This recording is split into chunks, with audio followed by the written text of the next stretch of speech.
अस्सलामुअलैकुम वरहमतुल्लाहि वबरकातुहू। नाज़रीन, हाज़रीन और सामीन, हम आपके साथ इस चैनल के ज़रिए जुड़े हुए हैं। हम इस चैनल के ज़रिए आप तक तिब्बी पोस्टें लेकर आते हैं। उम्मीद है आपको पसंद आती होंगी। अगर आपको ये चैनल पसंद आए तो उसको सब्सक्राइब कर लीजिएगा। अगर ये पोस्ट आपको पसंद आए तो उसको लाइक और शेयर ज़रूर कीजिएगा। हम इन पोस्टों के ऊपर बहुत ज़्यादा मेहनत और बहुत ज़्यादा वक्त सर्फ करते हैं। अगर आपको ये पसंद आती हैं तो हमारी हौसला अफजाई ज़रूर कीजिएगा ताकि हम इसी तरह काम को आगे जारी रखें। नाज़रीन, आज का जो मेरा मौजू है मैदे के अल्सर से महफूज रहने का आसान तरीका। नाज़रीन, जैसे जैसे जदीद ज़माना बढ़ता जा रहा है, तरक्की होती जा रही है, कमर्शलाइजेशन होती जा रही है, मटेरियलिस्टिक अप्रोच बढ़ती जा रही है। हर आदमी सिर्फ पैसा पैसा पैसा कमाने के लिए लगातार काम कर रहा है, अपनी सेहत का ख्याल करना छोड़ दिया। तो जो मसला हमारे सामने सबसे ज़्यादा आगे बढ़कर आया वो हमें मैदा। इसके अंदर 3 किस्म के मसाइल पैदा होते हैं जिनको हम आगे जाकर डिस्कस करेंगे। आपसे दरख्वास्त है कि अगर आप ये पोस्ट सुन रहे हैं तो इसको आखिर तक सुनिएगा ताकि बहुत सारी ज़रूरी बातें आपसे रह ना जाएँ। हम उसके बाद अमराज़ मैदा का इलाज भी इसके अंदर बयान करेंगे, तो प्लीज़ बी कनेक्टेड। तो नाज़रीन, हमारी जिसम मैदे की बहुत ज़्यादा अहमियत है। सबसे पहले वो अंदर आने वाली ग़िज़ा का स्टोर बनता है, फिर इसमें मौजूद नमक का तेज़ाब और पेप्सिन मिलकर खाने को हज़म करने की इब्तिदा करते हैं। दूसरे अफ़ाल मामूली नौइयत के होते हैं, चूँकि मैदा में खुराक ज़्यादा हज़म नहीं होती, इसलिए इंजज़ाब यानी कि जज़ब होने का अमल भी बराए नाम ही होता है। हज़म और जज़ब होने का सारा सिलसिला छोटी आंत में अमल पाता है। तेज़ाबी माहौल में आधा घंटा गुजारने के बाद खुराक को छोटी आंत की तरफ रवाना करने का मरहला शुरू होता है। छोटी आंत में तेज़ाबियत नापसंदीदा है, इसलिए इसके सबसे पहले हिस्से ड्यूडेनम की झिल्लियों से सोडा बाइकार्ब का रूप पैदा होता है, जो तेज़ाब को बेज़र कर देता है, जो मैदे से आने वाली ग़िज़ा की तेज़ाबियत को ख़त्म करता है। क्योंकि तेज़ाब और सोडा जब मिलेंगे तो ज़ाहिर है कि वो नमक और पानी बन जाएंगे। नाज़रीन, जो मैदा होता है ये हमारे सीने के तकरीबन दरमियान के नज़दीक होता है। अगर हम ये जो सीने के दरमियान वाली हड्डी है, स्टर्नम से कहते हैं, इसके पास देखें तो फमी मैदा इसके पास होता है। थोड़ी सी एनाटॉमी क्योंकि इस टाइम पढ़ाने के मूड में नहीं, उसकी थोड़ी सी गलती भी हो जाए तो उसके लिए माजरत चाहूँगा। असल बात यह है कि आपको बात समझ आ जाए। मैदे में हर वक्त नमक का तेज़ाब मौजूद रहता है, लेकिन ये इसकी दीवारों को कोई नुकसान नहीं पहुँचाता, क्योंकि कुदरत ने इन दीवारों में तेज़ाब से मुदाफ़ियत की सलाहियत रख दी है। एक वक्त ऐसा भी आता है कि सलाहियत मुतासिर हो जाए तो तेज़ाब मैदे की दीवारों को नुकसान पहुंचाता है, वहाँ ज़ख़म पैदा हो जाते हैं। ज़ख़म मैदे में हो तो इनको गैस्ट्रिक अल्सर कहते हैं। अगर छोटी आंत के पहले हिस्से में हो तो इनको ड्यूडेनल अल्सर कहते हैं, और दोनों को मिलाकर पेप्टिक अल्सर कहा जाता है। चंद साल पहले तक ये ख्याल था कि ग़िज़ा में मसालादार ग़िज़ाएँ मैदे की झिल्लियों को कमज़ोर कर देती हैं और तेज़ाब इन झिल्लियों को नुकसान पहुँचाता है। इस पॉइंट ऑफ व्यू के तहत जो खटाई का ज़्यादा इस्तेमाल अल्सर की ज़्यादती का बायस करार दिया गया। लेकिन अब इस बीमारी का एक नया सबब मालूम हुआ, वो है ख़ास रवैया। जब कोई शख्स हर वक्त जलता रहता है, खांसी तो एनवाइस हो, तो इस अमल में इसके मैदे की दीवारों में दौरान खून की कमी आ जाती है। खून की कमी की वजह से क़ुव्वत मुदाफ़ियत के कमज़ोर पड़ते ही वहाँ पर मौजूद तेज़ाब मैदे की दीवार के एक हिस्से को नुकसान पहुँचाता है। ये दीवार इतनी भी कमज़ोर नहीं होती कि तेज़ाब पूरी दीवार या पूरी अंदरूनी झिल्ली को गला दे। इनकी कमज़ोरी से तेज़ाब को कभी कभार ही मैदे के छोटे से हिस्से को नुकसान पहुँचाने का मौका मिलता है, लेकिन बाकी हिस्सा इसी तरह तेज़ाब की मौजूदगी के बावजूद अपनी हैसियत और तंदुरुस्ती कायम रखता है। जोड़ों के दर्दों में इस्तेमाल होने वाली बाज़ अद्वियात अगर दर्द को आराम देती हैं तो पेट में अल्सर भी पैदा करती हैं। मनशियात, तंबाकूनोशी और टेंशन के अलावा सदमात भी अल्सर पैदा करते हैं, जैसे कि ख़तरनाक नौइयत के हादसात, ऑपरेशन, जल जाने और दिल के दौरे के बाद बाज़ लोगों को अल्सर हो सकता है। इसकी वजह यह है कि सदमात, चोट और दहशत के दौरान जिस्म में एक हंगामी मुरकब हिस्टामीन पैदा होता है। ये वही अंसर है जो जल्द पर हसासियत का बायस होता है। यानी हिस्टामीन एक कैफियत का नाम होता है जो एक तरह की इन्फेक्शन होती है, यानी इन्फेक्शन को हिस्टामिन कहा जाता है। माहिरीन का कहना है कि इसकी मौजूदगी या ज़्यादती मैदा में अल्सर का बायस होती है। ऐसी खुराक जिसमें रेशा ना हो, जैसे कि खूब गला हुआ गोश्त, छने हुए सफ़ेद आटे की रोटी, अल्सर की ग़िज़ाई असबाब हैं। अक्सर औक़ात आपस में खूनी रिश्ता रखने वाले मुतअद्दिद अफराद अल्सर में बैक वक्त मुब्तला होते हैं। इसका मतलब ये भी लिया जा सकता है कि इनमें यह तकलीफ़ वरासतन मुंतकिल हुई। ये यूँ कह सकते हैं कि इनकी बोदोबाश का सलूक, खाना पीना, आदत एक जैसी थी, इसलिए इनको अल्सर होने का इम्कान दूसरों से ज़्यादा था।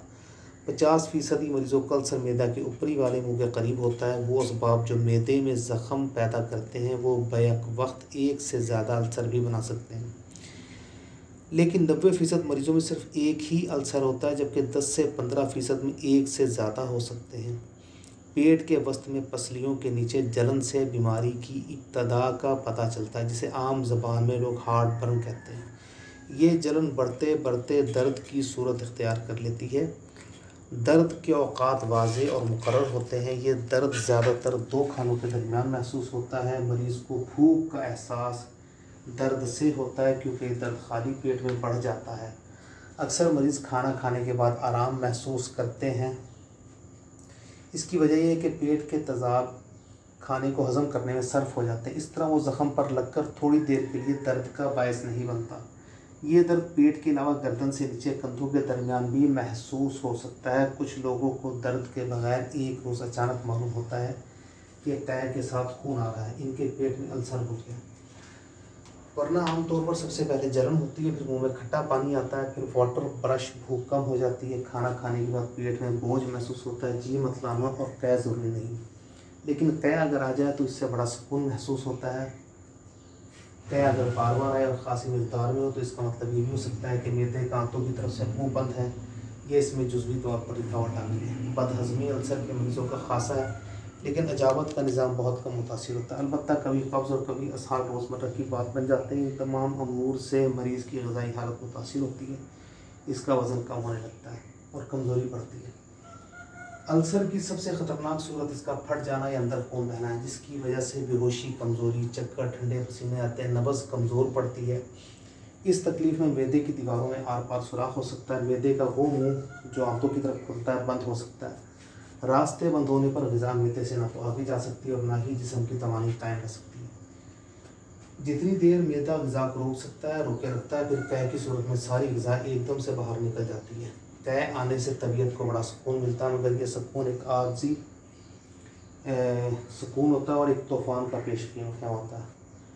पानी और नमक की फौरी कमी वाक़ होने से वो तमाम अलामात पैदा होती हैं जो हैज़ा और असहाल में पैदा होती हैं। साथ ही खून की कमी और जिस्मानी कमज़ोरी भी होती है। मैदा फैल जाता है, जिसे एक्यूट गैस्ट्रिक डायलेशन कहते हैं। अल्सर की 10% इक़साम कैंसर में तब्दील हो सकती हैं। ये तमाम पेचीदा ख़तरनाक है। ग़िज़ा के बारे में माहिरीन अभी तक इस पर मुत्तफ़िक़ नहीं कि मरीज़ के लिए मुनासिब ग़िज़ा कौन सी होनी चाहिए। अक्सर लोगों का ख्याल है कि मसालादार ग़िज़ाएँ जो कि भूख को बढ़ाती है, इसलिए दुनिया में हर जगह मसालों और मिर्चों से मना कर दिया जाता है। इसके अलावा तंबाकू नोशी से ही मना करते हैं। तिब्ब जदीद में लोगों को दूध पर बहुत एतक़ाद रहा है। पास मरीज़ों को इलाज के लिए इब्तदाई में 4-5 मरतबा दूध पिलाया जाता, लेकिन दूध तेज़ाब की तेज़ी को कम कर देता है। लेकिन पेट के अक्सर अमराज मरीज़ दूध को हज़म नहीं कर सकते, बल्कि दूध की मिठास जरासीम की कुछ किस्मों की परवरिश में मददगार होती है। दूध पीने से जलन और दर्द में फ़ायदा होता है, लेकिन यह आराम वक्ती होता है। जब तेज़ाब पैदा होता है तो जलन दोबारा नमूदार हो जाती है। मैदे की कमज़ोरी और ख़राबी हज़म से महफूज रहने के लिए जो आसान तरीका है कि हम हल्की फुल्की वर्जिश करें, सख्त मेहनत या वर्जिश के फ़ौरन बाद खाना ना खाएं। जिस्म की बड़ी हरारत और थकान की हालत में हमारे जो वाइटल ऑर्गन्स उन पर ज़्यादा बोझ पड़ता है, उस वक्त भी खाना ना खाएं। यूरोप में डॉक्टर कैनन एक्सरे के माहिर उन्होंने एक्सरे के ज़रिए से मैदे का मुआयना किया मुख्तलिफ़ हालतों में। इनका मुशाहिदा है कि रंज और गम की हालत में हाजमे के अज़ा पर कुछ ऐसा असावी असर पड़ता है कि वो बेहिस हो जाते हैं। ये एक मुसल्लमा तिब्बी असूल है कि रंज और गम की हालत में खाया हुआ खाना सिमी असरात रखता है, इसलिए खाना खाते वक्त खुश व खुर्रम रहना चाहिए। पूरी, कचौरी, पराठे और देर में हज़म होने वाली जो चीज़ें हैं जो हमारे आम इस्तेमाल होती हैं वो भी बहुत ज़्यादा नुकसानदेह हैं। खाना खाने के बाद कम से कम 10 घंटे तक कोई दिमागी काम नहीं करना चाहिए, बल्कि बाज़ लोग खाने के दौरान या खाना खाते ही मुताले शुरू कर देते हैं। इससे दिमाग और हाजमे पर बुरा असर पड़ता है। खाने के दरमियान पानी या दूसरी सयाल चीज़ें पीने से हज़म में रुकावट वाक़ होती है। मैदे में ज़्यादा रतूबत की मौजूदगी में ग़िज़ा बखूबी हज़म नहीं हो सकती।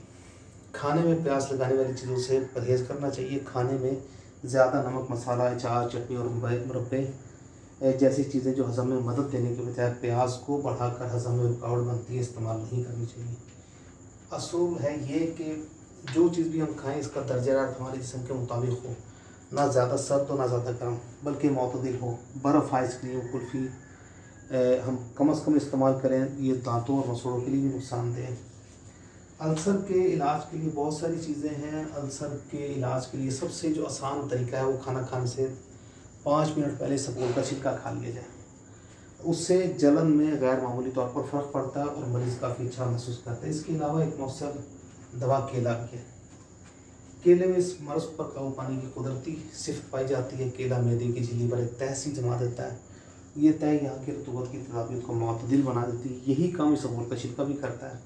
केला और 2 दिन मरीजों के लिए मुफीद ग़ज़ा है जिनका अल्सर बहुत बिगड़ गया हो।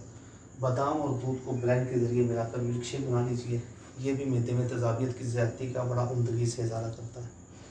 स्याह शहतूत जो पूरे पक्के ना होने किसी सायेदार जगह पर खुश्क कर लें, फिर इन्हें बारीक पीस लें। 3 से 6 ग्राम तक ये पानी के साथ खाएँ। तबखीर मैदा के लिए अंगूर की ताज़ा कोपलों को बारीक पीस लें।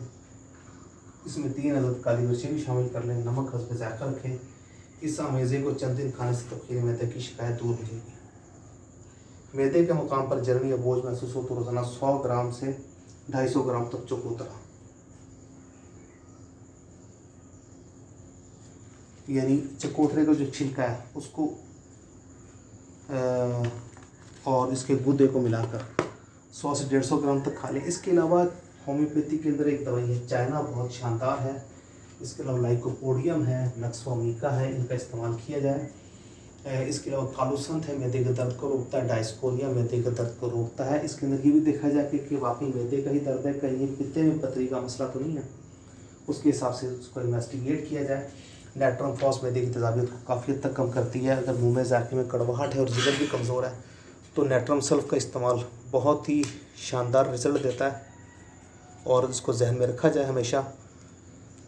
अगर हम यूनानी में दवाइयों की बात करें तो माजून है बसबासा, हब्बे बसबासा, जवारिस जालिनूस इसके लिए बहुत उम्दा है। इसके अलावा जो हब्बे राल है वो मैदे के ज़ख्मों को भरने के लिए बहुत ही शानदार है।